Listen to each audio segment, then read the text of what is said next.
All right. Happy Friday. Got the charts up there.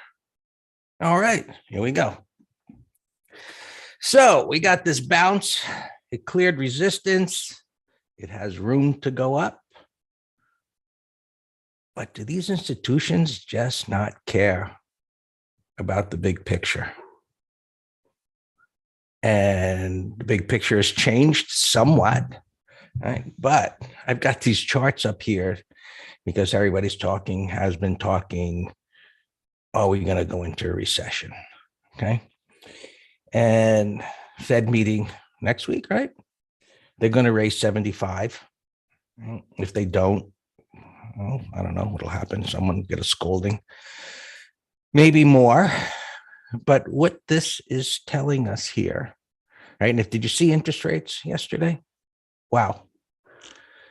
So anyway, long-term versus short-term. And this is as far out as you can go, 3-month versus 3-year. You see where it is? Okay. This is like danger, Will Robinson, right? Don't expect something to happen in the moment, but historically, the proverbial shit is going to hit the fan. Now, is it different this time? And quite honestly, it is a bit. And I'll tell you why. I mean, that doesn't mean it won't go down as they're going to raise interest rates. But look, the market started going down here. Historically, when this comes down here, and get rid of my drawing scratch there. When it starts coming down there, and we go back, years ago, and let's just put this on a weekly chart to get a better perspective of this, right? And it's not going to let me scroll back there. All right. Anyway, so look, if you go back, and let's turn this on a weekly chart, and we'll get to the markets, whatever. They're not doing much of anything. I could have put it under here, but all right. So this got inverted just before coronavirus, right? So this is my point. The other times when they come down here, the market for months, it's going up. It's going up. Nobody gives a shit about the recession that's coming.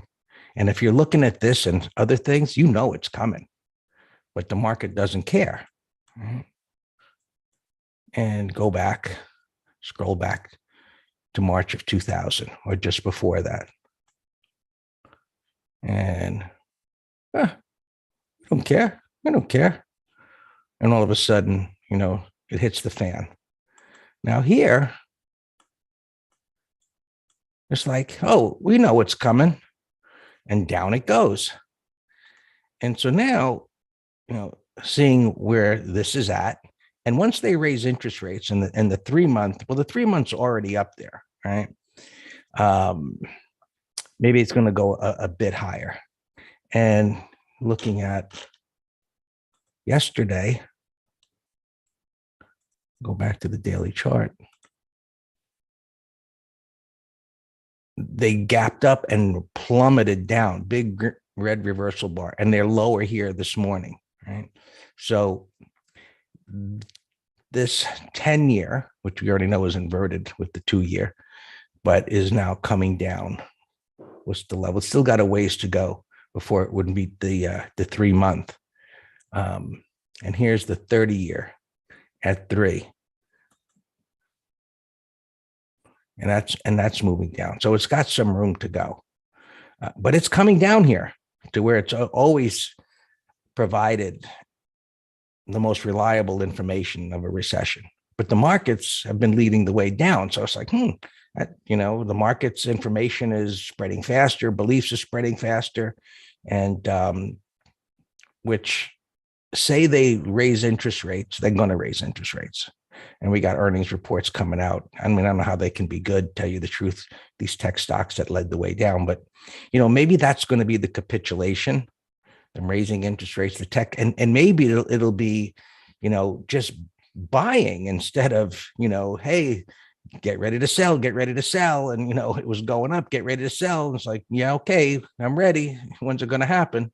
And this time it led the way down. So we've got this historical, reliable information that has proven to be extremely reliable over decades and decades. But the markets led the way down this time. So the markets always throw some kind of a curveball at us and lead us to some confusion. And either way, this is not good. It's not good. So even if we get that capitulation, the markets start to rally up, probably it's not going to change the bigger picture for a while, but it could be where there's even a better buying opportunity than, what happened here over the last few days, which is very, minute if it actually does turn down here. Now that the S&Ps are coming up into this gap fill area right here. So we're going to see how the reaction is so far today. It's kind of muted. It was down earlier last night, so down a little bit. We'll see. Yesterday certainly started out like that was going to be a high day, as different stocks first thing in the morning, and the broader markets popped up and got slammed back down, and then they rallied back to the high of the day. So it was like, okay, buy the dip scenario yesterday, and they held up, and so they did well with holding things up. And so last night there was some accidents, as we like to call it, Snap and Meta. I don't know what other accidents might be lurking out there, but that's usually how things start. We call them accidents begin. It's like, why? What the hell? Everything seems to be fine, and then things getting smashed down. So, and this is just getting close to a destination of this gap fill area. We'll see if it gets to 4,000 or not. Let me just look at SPY for a second. 398.5. So pretty much unchanged, just right up there. But it was lower. It was down here earlier. This was like right after the open. Hard to imagine no put buying ahead of FOMC next week. Yeah, I mean, sure. McGraw, they're going to buy some protection. And we'll see how that unfolds, or if they don't, it's like, wow, they're super bullish, not to do that. But we'll see what happens, especially if today does become maybe a turn day. Just because it's up here, that doesn't mean it won't reverse back down again. But like every day, we just have to see and apply the systematic approach. And so as I said earlier in the week, when we look at what's happening, and we look at, okay, here's a pivot, and here's a pivot, right? There's that's a trading range that's going on there, and then it starts the way up, and we got the red bar ignored. And that was when that happened. That was the first really bullish piece of information that occurred. And so from there, look, as things start to move up, can it break a prior day's low? So with the red bar, no, it didn't. That's bullish.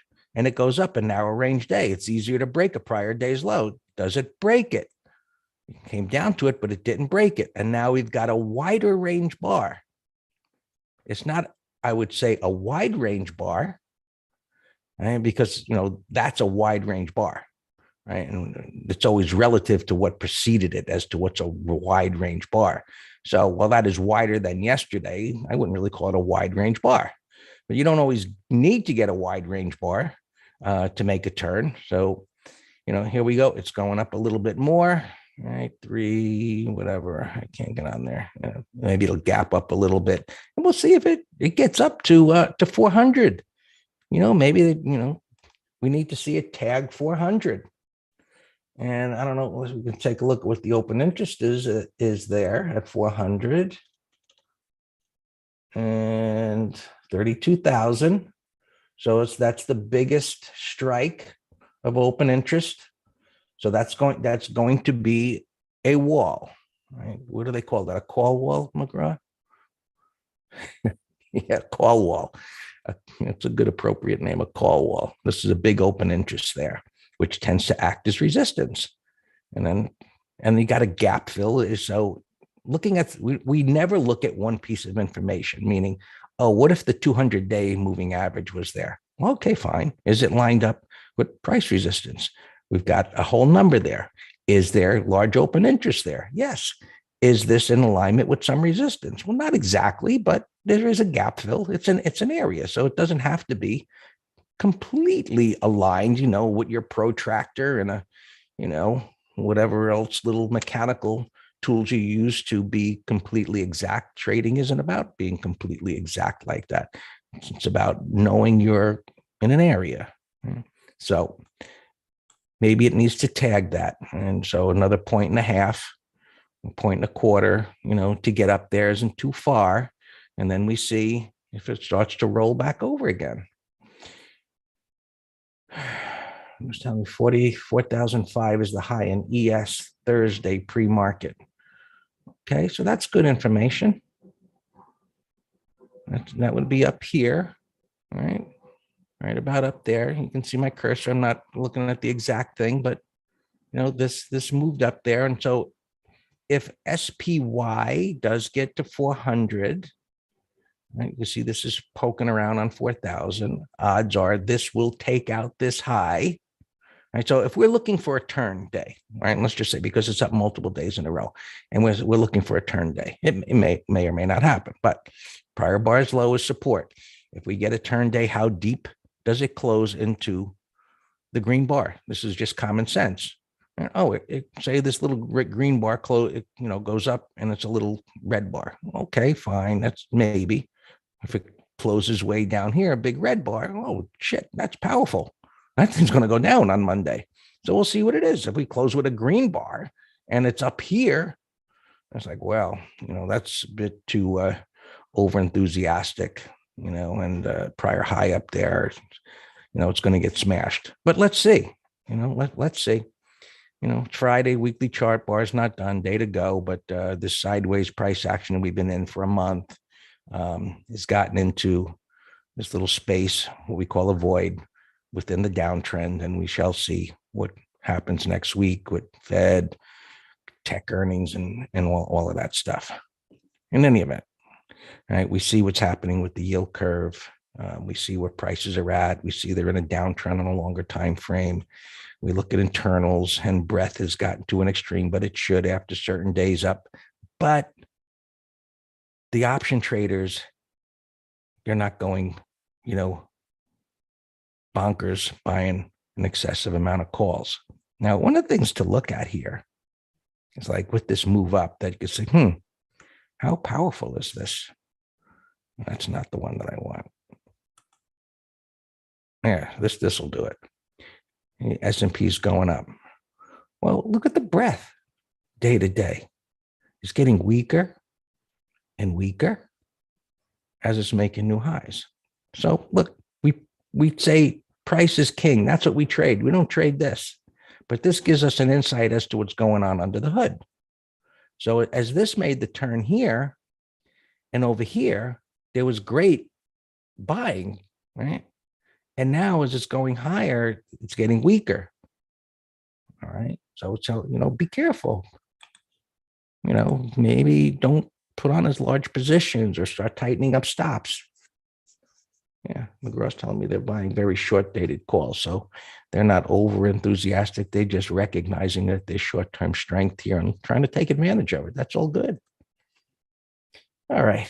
So for SPX today, I've got 4,050, which I think is a good number for SPX.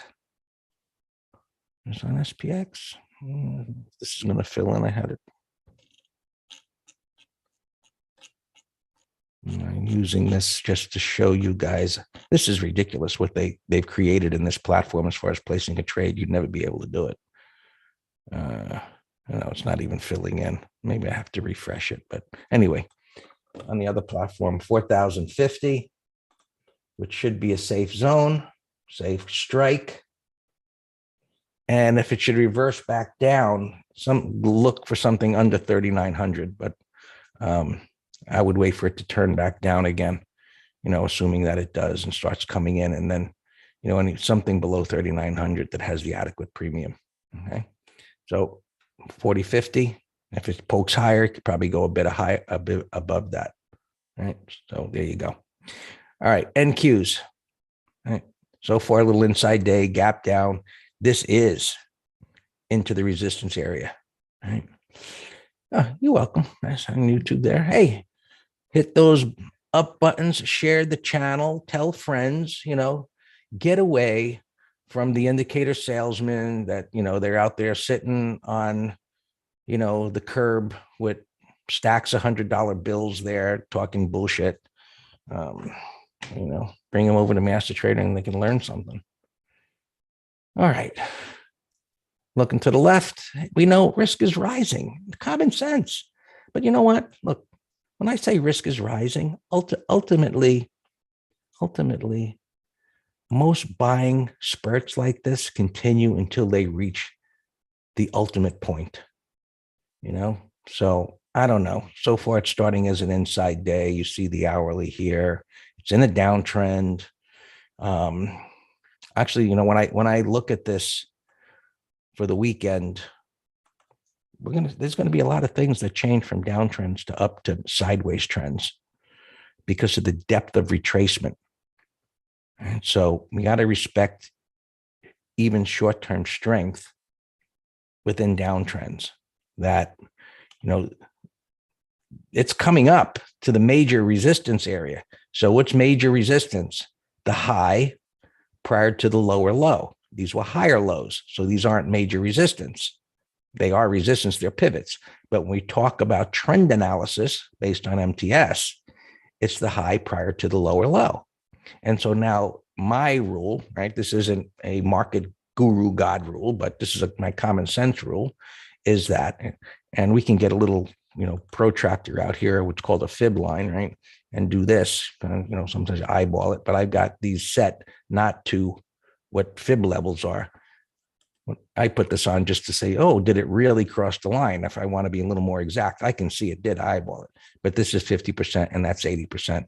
And for me, anything that could rally 80% to the area of major resistance, I recognize that as being a sideways trend.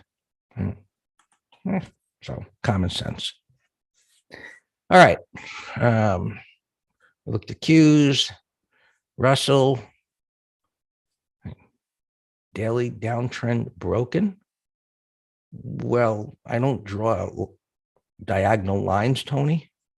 But if I'm saying it's gone to a sideways trend, it's not in a downtrend. I'm going to try it. My goal, which, I went through all the fib bullshit, trend lines, fib lines, planetary alignments, full moons, and all of that hocus pocus stuff, is if they can rally 80% to the high prior to the lower low, it's not in a downtrend. I recognize it as a sideways trend, which says if you get a quality setup, you could buy the dip because things have improved. Right? We don't need to draw trend lines. If it rallies above that area, it had to break the trend line every time. And that's why that's so subjective as you start, connecting dots. Right? Well, this actually gives a little pencil now. If I start connecting dots like that, oh, it broke the trend line. Did it? I don't know if it ever drew that, whatever. I think it drew it anyway. It broke the trend line. Oh, it went back down. I must have drew it in the wrong place. Let's start here. Let's try that. Right. So where all that's going. You've been here for a while. It's not about doing that. Right? You just look to the left. Common sense. Right. Here's major resistance. It's down here. I can eyeball that. That didn't rally 80%, but it's improved. There's no doubt. Yes, in the weekend letter, I mentioned TLT as possibly be setting up as a buy, and here it is. So, which means, interest rates are coming down. And why are interest rates going to come down as we see happened here? Because a freaking recession is coming. And people are really starting to believe it. More and more that we're saying maybe not are beginning to believe it. So they're buying bonds, and they're buying bonds because they think the stock market's going to go down. And the other thing is interest rates are going down, and the yield curve is going to get inverted because who's going to want to borrow money? So short-term bad stuff, intermediate term, maybe it's what needs to happen. All right, let's keep going here. Damn, it's talking too long. Dan, don't tell me to shut up sometimes. Bitcoin up a resistance here. All right, but the Fed is selling bonds. I don't know what the Fed's doing. Just look at the charts. Don't think about it too much. The Fed lies too. He said inflation was transitory. We knew it wasn't. All right. Gold and silver now beginning to show a little stabilization there. Nice turnaround in gold. So take it away, Dan. Everybody have a great weekend there on YouTube. I'm signing off here. Trendline break is nothing. Don't draw them, YouTuber.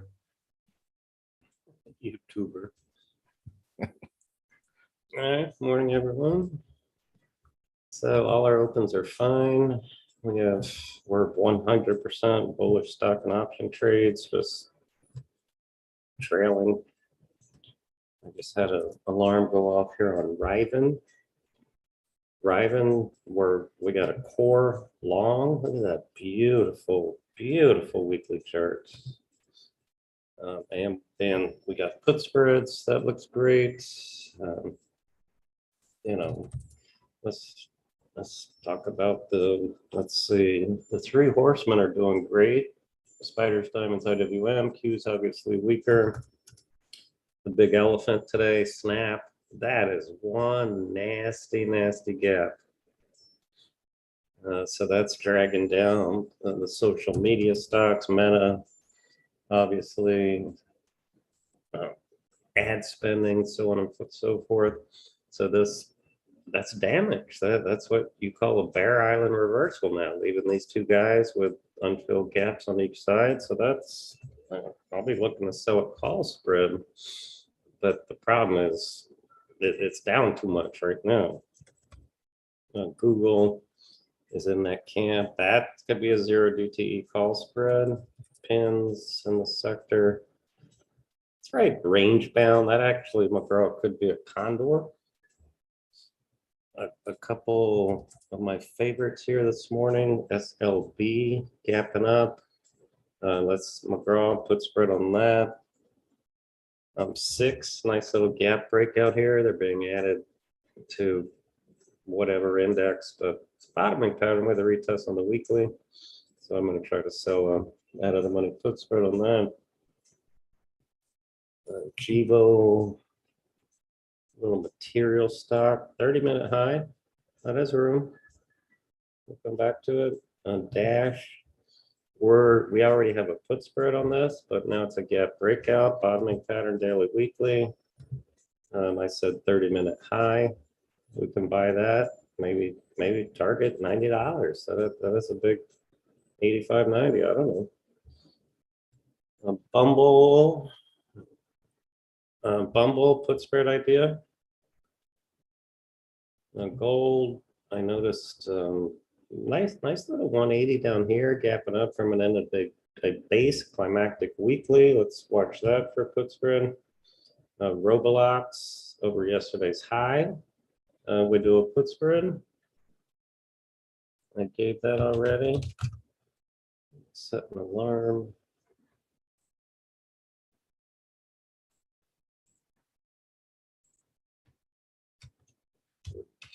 $25. I set my alarms early. Hunger. Look at this little guy. Hunger. Never heard of him. But gap's too big. Way up here, 1850. Dash we talked about. Pins talked about. NOET. Gapping up. This actually is a call spread candidate.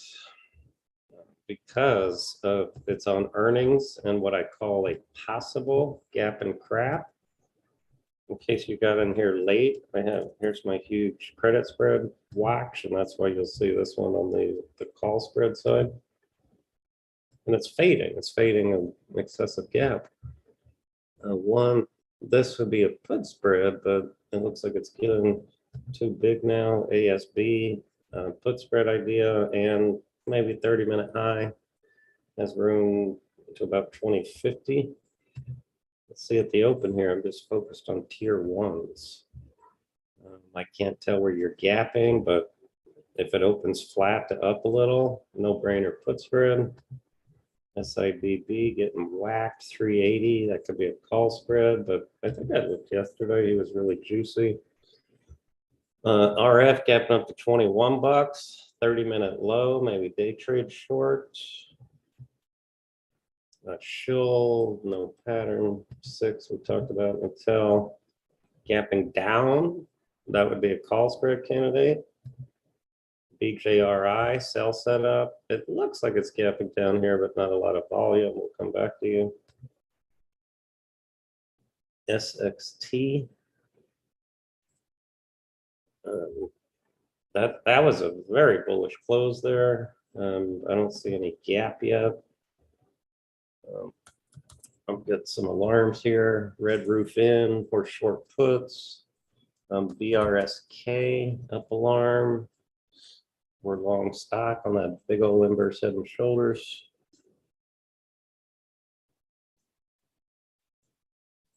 Set a new alarm, 187.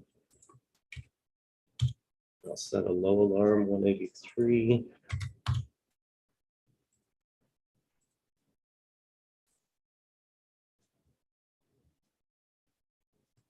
NEE. There you go. There's put spread McGraw, 30-minute high. It's kind of a gap and go. So I don't trade earnings in the first 5 minutes unless I'm trying to peg a big option trade. Spiders on fire here. Yeah.